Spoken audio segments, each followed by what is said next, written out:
Hi guys, welcome to NAMSSN tutorial. I am Stevie Deheme, your tutor for today, and we are doing mathematical methods too. And the topic for today is solution to the second order ODE, Ordinary Differential Equation. Alright, so what we are doing now is the introduction. We are doing the introduction to the solution of second order ODE. Remember in mathematical method 1, we did ODE, ordinary differential equation, and we all know what we did ODE, and we defined what ordinary differential equations are and types of ordinary differential equations. And now we are talking about this one, second order ODE. Generally, ODE can be divided into non-linear or linear. But in this case, we are considering the linear ODE, the linear ordinary differential equation. And the general form for the linear ordinary differential equation is a naught of x dn y dxn plus a1 of x dn minus 1 y dxn minus 1 plus till you get to an minus 2 of x d square y dx squared plus an minus 1 of x dy dx plus an equal to f of x. Yes, so this is the general form of a linear ODE. And now, why is this a linear ODE? There are some characteristics that an ODE must have for you to consider it as a linear ODE. One of them is that the derivative y and the independent variable y and its derivative must be of the degree of 1, have a degree of 1, and there must be no product of between y and its derivative. As you can see, it satisfies those conditions. Hence, this is a linear ODE. But for this topic's sake, we are considering the second order. We what is the order of an ODE? The order is the highest degree. So for the second order, we are talking about this part. For the second order linear ODE is giving us a naught d square y dx squared plus a1 dy dx plus a2 equal to f of x. So let me say a naught of x plus a1 of x plus a2 of x equal to f of x, where a naught of x, a1 of x, a2 of x, and f of x are functions of x. All right, so this is a second order linear ODE with variable coefficients. When these are functions of x, this is second order linear ODE with variable coefficients. Now, this equation can either be homogeneous or inhomogeneous. We say it is homogeneous when the right hand side f of x is equal to 0, it is homogeneous. When it is equal to 0, it is said to be homogeneous. But when f of x is not equal to 0, it is inhomogeneous. All right. Now, whenever we solve an ODE, the solution of the ODE is equal, the number of solutions is equal to the order of the ODE. For example, if we are dealing with an nth order, we are going to have n solutions. Or if we are now we are talking about this second order, we are going to have the solution of this ODE will be having two solutions. So the solution y of x would be in the form, let's say c1 y1 plus c2 y2 if this is for a second order.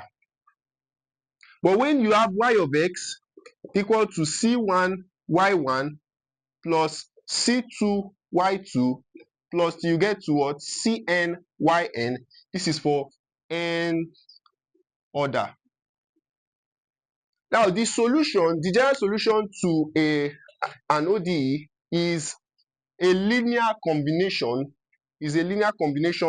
of this individual solution y1 and y2, and we all know what linear combination is. So this c1, c2 and cn are arbitrary constants. They are arbitrary constants. All right, so that's that for this. So let's now talk about linear dependence and linear independence.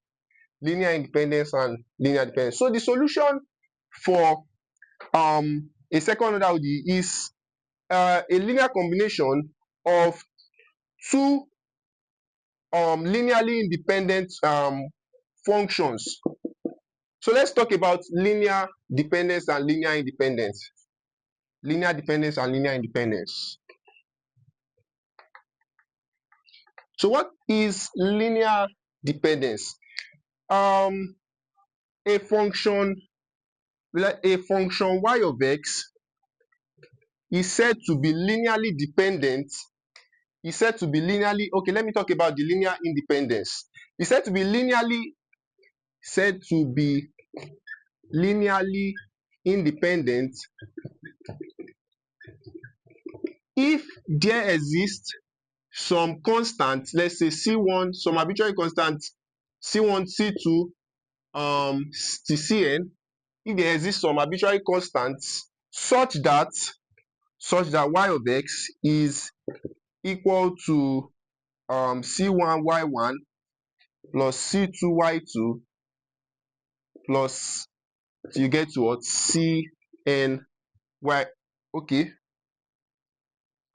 implies c1 equal to c2 equal to cn equals to 0. So for this condition, this is called linear independence. But otherwise, when this same case, when y of x is equals to this c1 y1 plus c2 y2 plus to get to cn yn, when not all of this is equals to 0, it is said to be linearly dependent. Now let me explain the meaning of this. For example, 4x and 20x are linearly dependent. If I can say it's linearly dependent if I can do a scalar multiplication of one to get the other. For example, I can say that, okay, 5 times 4x will give me 20x. It is linearly dependent. Let me say these are my solutions now. For example, solution y1 and y2. Let's say y1 is 4x. If I say 5y is equals to y2, 511, I can now say that 5y1 minus y2 is equals to 0. So in other words, for it to be linearly dependent, this your constant must have a non-trivial solution. So if it has a non-trivial solution, it is said they are said to be linearly dependent. But if it's having a trivial solution such that this your constant is only equal to 0, it is linearly independent. So that's that for that. Now there is now something very important that we use to check for linear dependence and linear independence of a function, and it's called the Wronskian. We can use it to check the linear dependence and independence of the solution of an ODE. If you get the solutions, you can use your Wronskian to check the linear dependence and linear independence. The Wronskian is used to check for linear dependence and linear independence. Okay, let's say we have the function set of n functions, the set of n functions y1 of x, y2 of x, to n of x is said to be at least, it's said to be at least n minus 1 times differentiable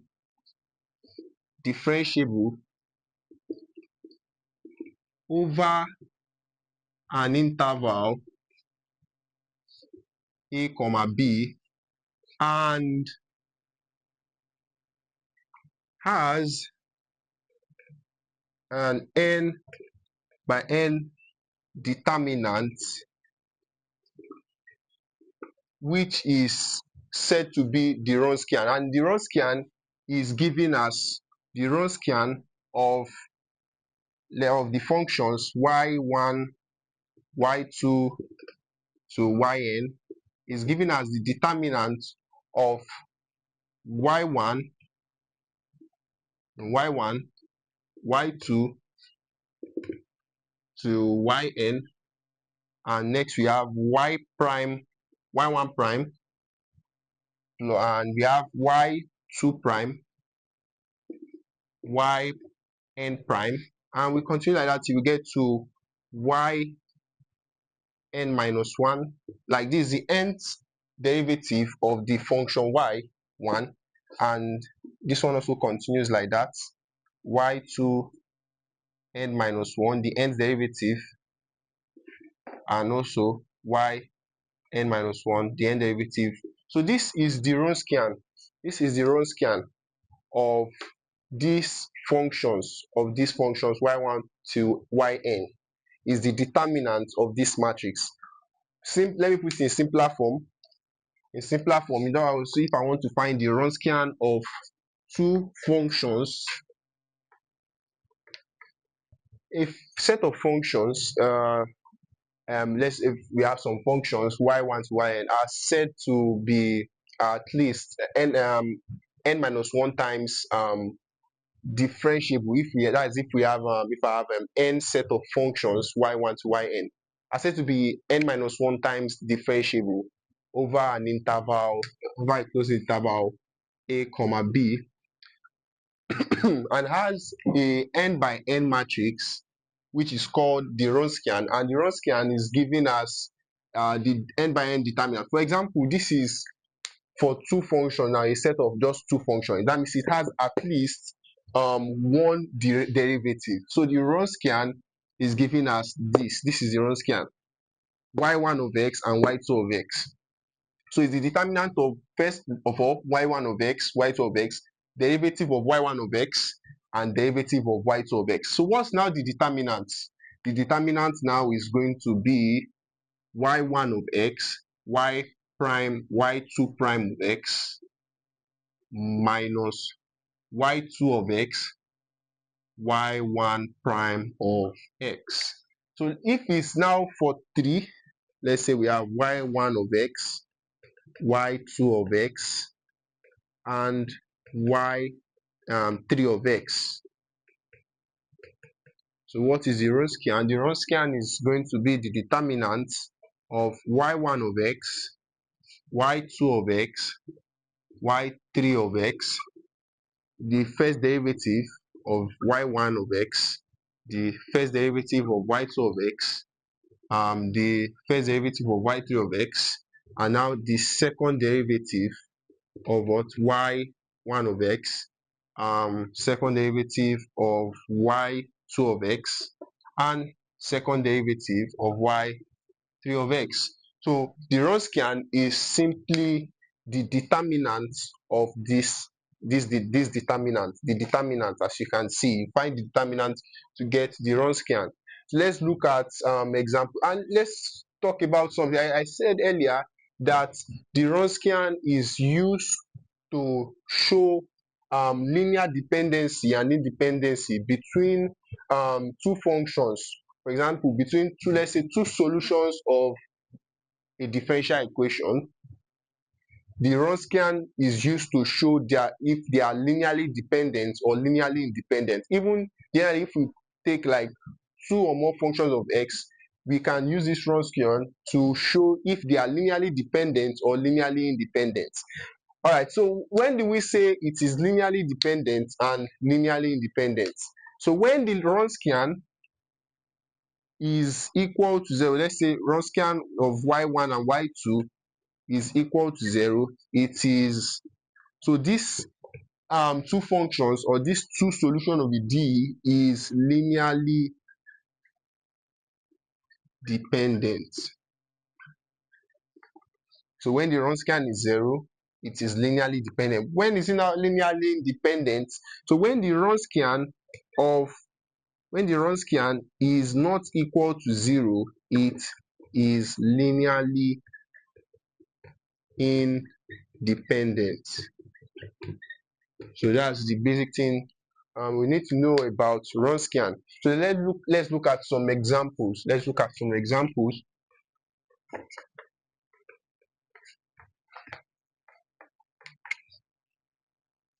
Let's look at some questions. Okay, the first question here says that we should consider the functions,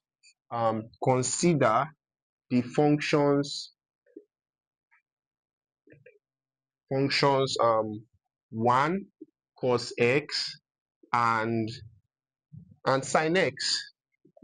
Consider the function, and then we should show if they are linearly dependent or linearly independent. So we should consider this function and show if they are linearly dependent or linearly independent using the idea of Wronskian. All right, so let's say y1,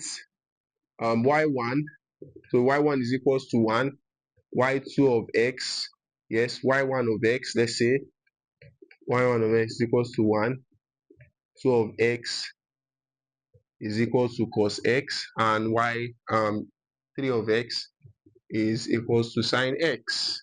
So what's the Wronskian of y1, y2, and y3? So as I said earlier, we are going to get a 3 by 3 matrix determinants.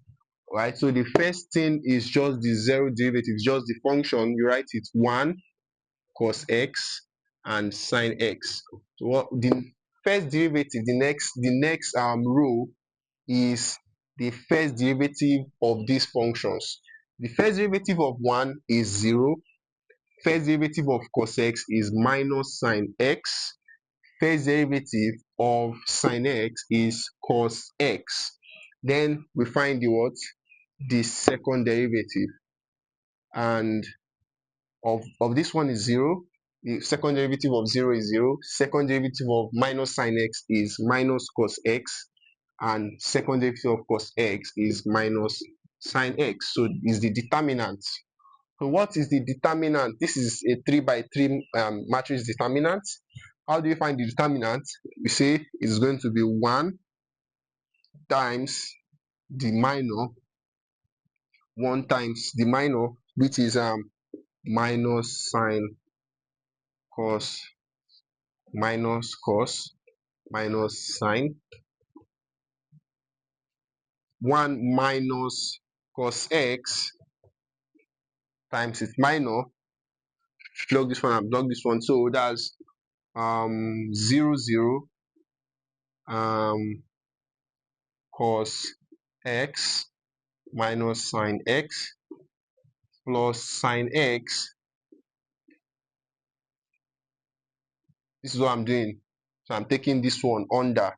That's 0 0 minus sine x minus cos x. So when I did for this one, I did like this, brought this arrow down like this. So I took this one under this, the minor. All right, so this is going to be 1 times the determinant of this, which is, let's find the determinant together. This is going to be sine square x minus cos square x, that's plus cos square x. So this is 0. The determinant of this is 0 and 0. So this is the Wronskian. And according to trig, from our trig identity, sine square x plus cos square x is 1. In other words, the Wronskian of these three functions that we are considering, 1 cos x and sine x is what? Is 1, which 1 is not equal to 0. Therefore, we say that the functions are linearly independent. Let's look at another example. All right, so where for the Wronskian.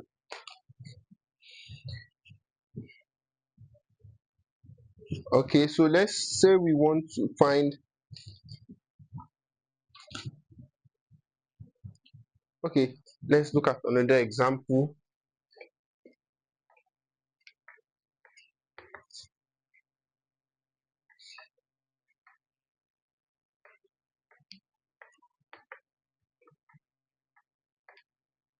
So let's consider these functions and find their Wronskian, and let's classify if it is linearly dependent or linearly independent.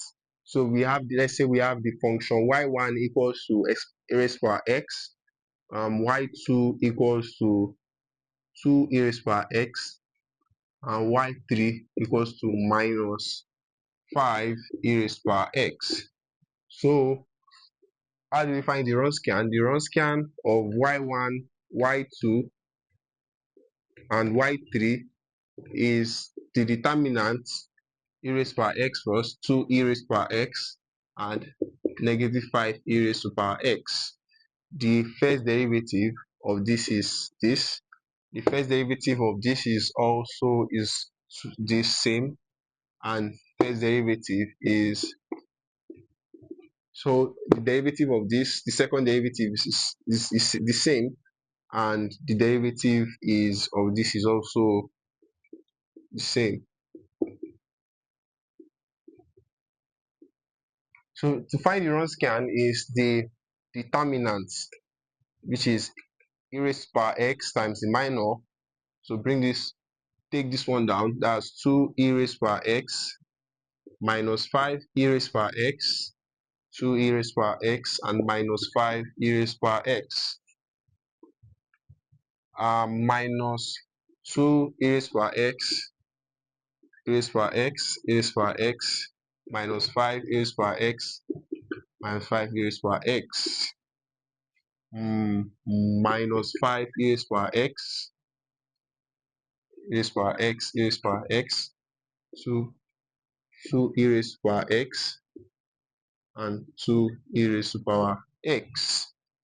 So this is going to be e raised to power x times this determinant, which is this times this is minus 10 e raised to power x, no, minus 10 e raised to power 2x, plus 10 e raised to power 2x, minus 2 e raised to power x. What do we have? What's the determinant? The determinant is minus 5 e raised to power 2x plus 5 e raised to power 2x minus 5 e raised to power x. The determinant is 2 e raised to power 2x minus 2 e raised to power 2x. So everything I have here is 0, 0, 0. Hence, the Wronskian of y1, y2, and y3 is 0. Hence, e raised to power x, 2 e raised to power x, and minus 5 e raised to power x are linearly dependent. They are linearly dependent. So I said earlier that when they are linearly they can be said to be linearly dependent if I can get a scalar product of, if the scalar product of one of them is giving me the other function. For example, I have e raised to power x and let's say 2 e raised to power x. These two are said to be linearly independent if I can multiply one of these with a scalar to give me this. I can multiply the left hand side with a scalar 2 to give me this. So they are linearly dependent. Or I can say multiply the right hand side with a scalar 1/2, and it will give me this. So they are linearly dependent. Also, even if I take any two, if I take the three of them, they are linearly dependent. Okay, they are linearly independent in the sense that if I do a linear combination of these three functions, I'm going to get 0. If I do a linear combination with constant, if I say c c1 e raised power x plus c2 e raised power 2x, plus 2c2 e raised power x minus 5c3 e raised power x, that I will get 0 for I'll get 0 when I get some trivial solutions for this c1, c2, c3. So I'm getting this will be equals to 0 such that this c1 and this constants are non-trivial. Sorry, non-trivial, not trivial. They are non-trivial. So this will be equals to 0 if I get a non-trivial solution for c1, c2, and c3. So not all of c1, c2, and c3 are 0. So for the independent case, where I said c1 equals to c2 equals to c3, so it's only going to give me 0. For the independent case, it's only going to give me 0 if c1, c2, and c3 are 0. For the dependent case, not all of c1, c2, and c3 is 0. So I might get a real value, like I can get a number that is not 0, that is not equal to 0. For example, I can get 2 e raised power x plus something. I can get, let's say, 2 y1 minus 3y2 plus 5y3 will give me 0. Or one of them can also be 0, but not all of them are equals to 0. So that's for the linear dependence. And that's all for Wronskian for now. That's what we want to talk about on Wronskian.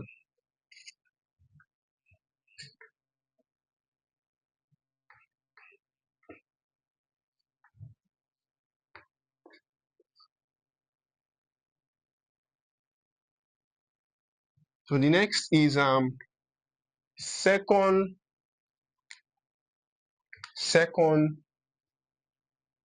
order ODE with constant coefficients.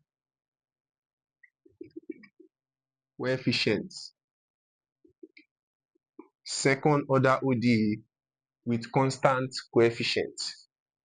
Earlier I wrote a second order linear ODE with variable coefficients. So I said the second order linear ODE is giving us a naught of x, t square y. Okay, let me use it in this form. Y, this is same thing as this. This is same thing as, right? So plus a1 of x y prime plus a2 of x is equal to f of x.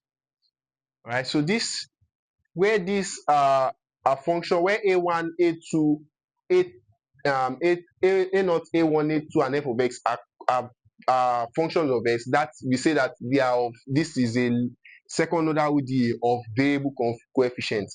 But in the case where this a naught, a1, a2, and a3 are constants or real numbers, so when they are real numbers or constants, we say they are, or they are of what? Constant coefficients.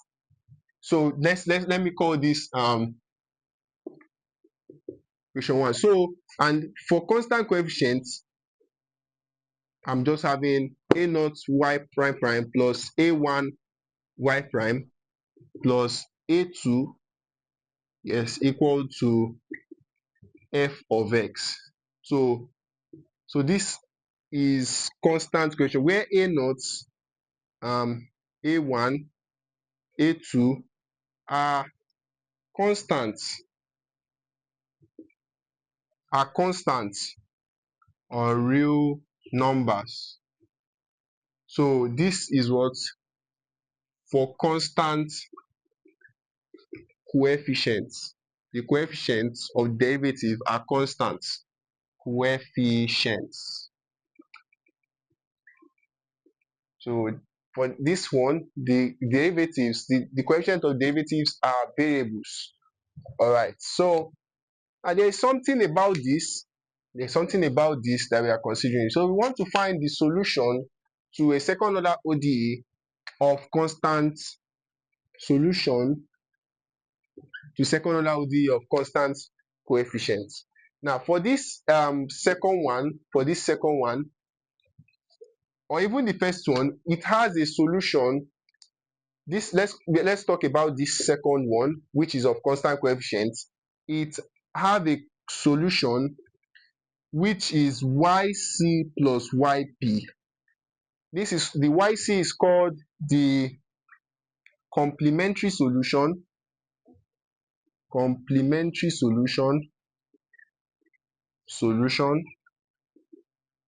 and yp is called the particular solution. What is the complementary solution? The complementary solution is the solution to the homogeneous. Now let me tell you something about this. This ODE can be divided into two parts, the homogeneous part and the inhomogeneous parts. So this complementary solution is the solution to the homogeneous parts. And what's the homogeneous part? When is this ODE said to be homogeneous? This ODE is said to be homogeneous when f of x is equal to 0. It is homogeneous.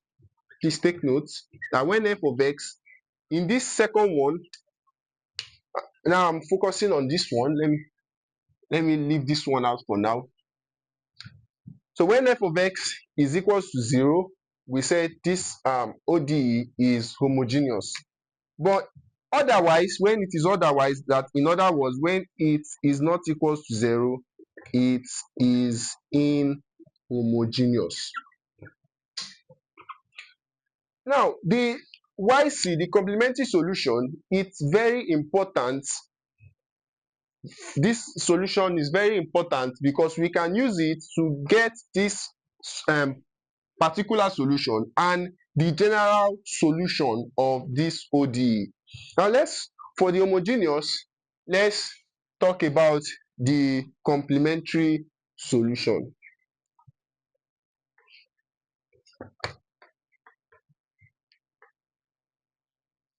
All right, so for the homogeneous case, when it is homogeneous, it's homogeneous when a naught y plus a1 y this is prime here plus a2 is equals to 0. This is said to be homogeneous. So what this means is in this form, if you want in this form, is same thing as this.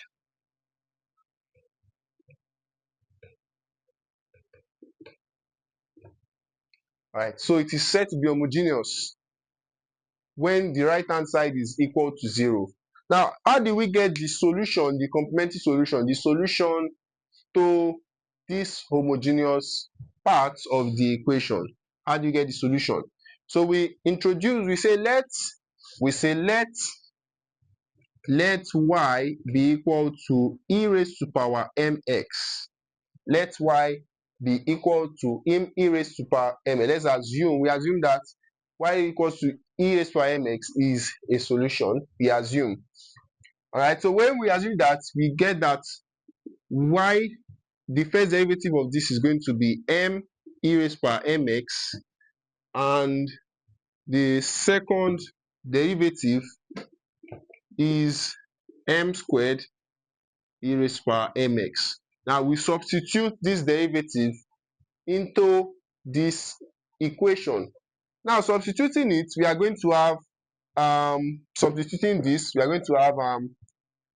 a naught m squared e raised to power mx plus a1 m e raised to power mx plus a2, yes, plus a2 equal to 0, equals to 0. All right, so now, okay, when we introduce this, we can see that something is common, something is common. Okay, for okay, there, I'm very sorry, there is a y here, there is a y here, there is a y plus a2y, because I notice it, so equal to 0. There's a y here, so that's plus a2y, which we have y to be e raised to power mx, is equals to 0.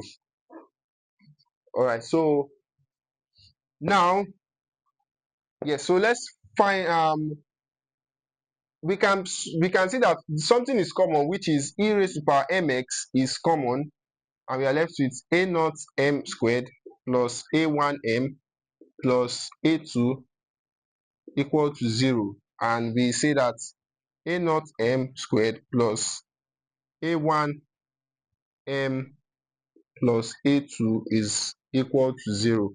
So this is a quadratic equation. This is a quadratic, we are getting a quadratic equation, and this quadratic equation we are getting is called the auxiliary equation. It's called the auxiliary equation. This quadratic equation we are getting is called the auxiliary equation. Yes, so we now solve this quadratic equation to get the root of this equation, m, the root of the equations. Now, for us to now get the complementary solution, first we need to get the root of this equation, and there are several cases. There are several cases for depending on the roots that we are getting. Depending on the roots we are getting. Okay. So if we solve this, we are getting two roots, m equals the root of equation m1 and m2 are the roots. Let m1 and m2 be the roots of this equation. M1 and m2 be the root of this auxiliary equation. All right, for case one, if when m1 and m2 are real and distinct, or real and distinct, distinct. Yes, so when m1 and m2 are real, for example, if you solve this and you are getting m equals to m1 or m equals to m2, we are getting different roots. For example, let's say we solved it and we are getting m equals to 2, or m equals to 3, or let's say minus 3. So these are real roots and they are distinct, real and distinct roots. So how do we find the complementary solution? When we have real and distinct roots, the complementary solution YC is a1 e raised to power m1x plus a2 e raised to power m2x. a1 e raised to power m1x plus a2 e raised to power m2x is the complementary solution when we have real and distinct roots. So case 2, the second case, case 2, when for case 2, real let me just call it real and identical roots, or real and same roots. So for example, when you solve and you're having m equals to m1, which is equals to m2. For example, you are getting for example, you are solving and you are getting m equals to m1 twice. For example, you are getting m equals to 2 twice. So this is what I mean by real and same roots, real and identical roots. So we say that for in this case, the complementary solution is going to be a1 is going to be a1 plus a2x e raised to power mx. Yes, there is something that there is a solution that goes on for us to get this. There is a solution that goes on for us to get this. All right. The third case is I want to talk about is third case, case 3, is when we have complex roots here. Complex roots. For example, I'm having m to be equals to alpha plus or minus beta I. This is a complex root. When I'm having m equals to alpha plus or minus beta I, it is a complex root. So what do I do in this case? My yc, which is the auxiliary complementary solution, will be e raised to power alpha x, open bracket, a1 cos beta x plus a2 sine beta x. So when we have complex roots, this is the complementary solution. When we have complex roots.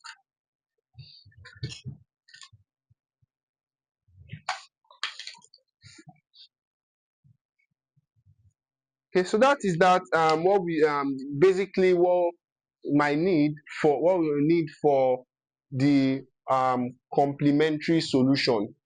What we might need for the complementary solution, which is the solution for the homogeneous parts. Now the next thing is called the particular solution. So what we just did there is the complementary